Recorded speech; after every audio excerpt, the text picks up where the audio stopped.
वहीं उत्तराखंड के सीएम पुष्कर सिंह धामी का बड़ा बयान आया है। देवभूमि के सनातन स्वरूप को बिगड़ने नहीं देंगे, ये मुख्यमंत्री ने कहा है। उत्तराखंड में सरकारी जमीनों से कब्जा हटाना होगा, ये भी उन्होंने कहा। और उन्होंने कहा कि अवैध मज़ारों और जनसंख्या संतुलन जो है वो भी मद्देनजर है। शत्रु संपत्ति और यूसीसी पर भी खुलकर मुख्यमंत्री धामी ने बोला है। तो उत्तराखंड के सीएम पुष्कर सिंह धामी ने बड़ा बयान दिया है। उन्होंने कहा कि जो देवभूमि का सनातन स्वरूप है उसको बिगड़ने नहीं देंगे।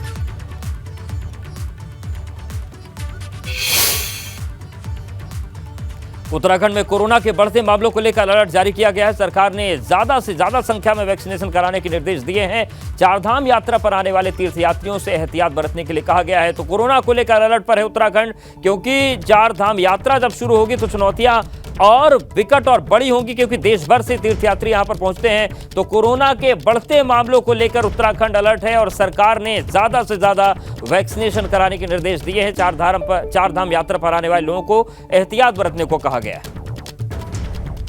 सतर्कता यही है अभी कि प्रथम दृष्टया मैंने कहा है कि भाई एक तो सब लोगों को टेस्टिंग जरूर कराना अपने।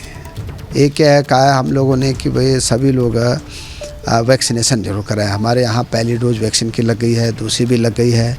आजकल प्रिकॉशन डोज सभी जगह लग रही है और 1 लाख डोजों की डिमांड हमने जो है भारत सरकार से की। चाहे भारत सरकार हो, चाहे राज्य सरकार हो, चाहे जिला प्रशासन हो, हर विभाग की तैयारी पूरी है।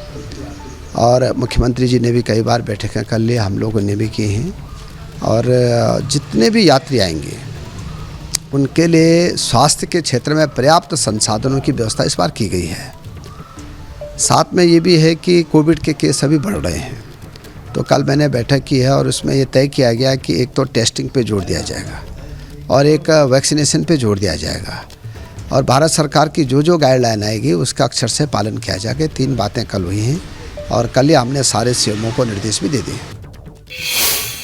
चारधाम यात्रा को महज 19 दिन बाकी हैं। सरकार की तैयारियां भी तेज हैं और रजिस्ट्रेशन भी बम्पर हो रहे हैं। अब तक चारधाम के लिए 8 लाख से ज्यादा तीर्थयात्री पंजीकरण करा चुके हैं।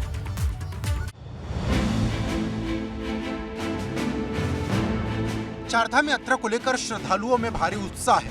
एक तरफ तो सरकार की तैयारी जोरों पर है, तो वही चारधाम आने वाले लोग बम्पर रजिस्ट्रेशन करा रहे हैं। चारधाम के लिए 21 फरवरी से पंजीकरण शुरू हुआ था और इसी दिन से लोग रजिस्ट्रेशन कराने में जुटे हैं। उम्मीद है कि इस बार चारधाम में पिछले साल का रिकॉर्ड टूटेगा। अब तक 8 लाख से ज्यादा लोग रजिस्ट्रेशन करवा चुके हैं। पंजीकरण करने वाले तीर्थयात्रियों की संख्या 8,77,000 से ज्यादा हो गई है। सबसे ज्यादा केदारनाथ धाम के लिए लोगों ने पंजीकरण कराया है। केदारनाथ धाम के लिए 3,19,329 श्रद्धालुओं ने रजिस्ट्रेशन करवाया। वहीं बद्रीनाथ धाम के लिए 2,65,887 लोगों ने रजिस्ट्रेशन कराया, जबकि गंगोत्री धाम के लिए 1,47,439 लोगों ने रजिस्ट्रेशन करवाया। तो वहीं यमुनोत्री के लिए यह आंकड़ा 1,44,095 पहुंच गया है। चारधाम यात्रा में इस बार पिछले सारे रिकॉर्ड टूटने की उम्मीद जताई जा रही है, क्योंकि यात्रा सीजन से पहले ही अब तक तकरीबन 10 लाख के करीब श्रद्धालु चारों धामों में दर्शन के लिए रजिस्ट्रेशन करा चुके हैं। हालांकि यात्रा में अभी 20 दिन का वक्त बचा है, लेकिन इन 20 दिन के अंदर भी ये माना जा रहा है कि यात्रियों की संख्या में बड़ा इजाफा होगा और बड़ी संख्या में श्रद्धालु रजिस्ट्रेशन कराएंगे। संभवतः ऐसा माना जा रहा है कि यात्रा सीजन से पहले ही तकरीबन 15 लाख के करीब श्रद्धालु रजिस्ट्रेशन करा देंगे। यात्रा सीजन जब शुरुआत होगा उस दौरान ये माना जा रहा है कि यात्रियों की संख्या में बहुत बड़ा इजाफा होगा, क्योंकि पिछले साल जो यात्रा हुई थी उसमें 40 लाख के करीब श्रद्धालु दर्शन के लिए आए थे, लेकिन इस बार ये आंकड़ा डबल होने की उम्मीद जताई जा रही है। 22 अप्रैल से चारधाम यात्रा का आगाज होगा। 22 अप्रैल को गंगोत्री और यमुनोत्री धाम के कपाट भी खुलेंगे। 25 अप्रैल को केदारनाथ धाम के कपाट खुलेंगे, जबकि 27 अप्रैल को बद्रीनाथ धाम के कपाट खुलेंगे। तीर्थयात्रियों को किसी तरह की दिक्कत न हो, इसके लिए सरकार पूरी तैयारी कर रही है।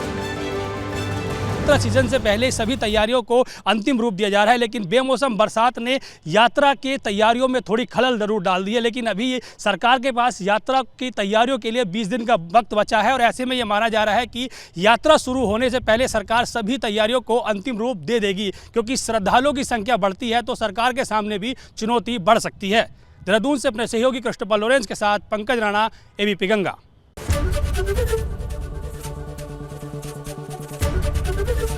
एबीपी गंगा, खबर आपकी, जुबान आपकी।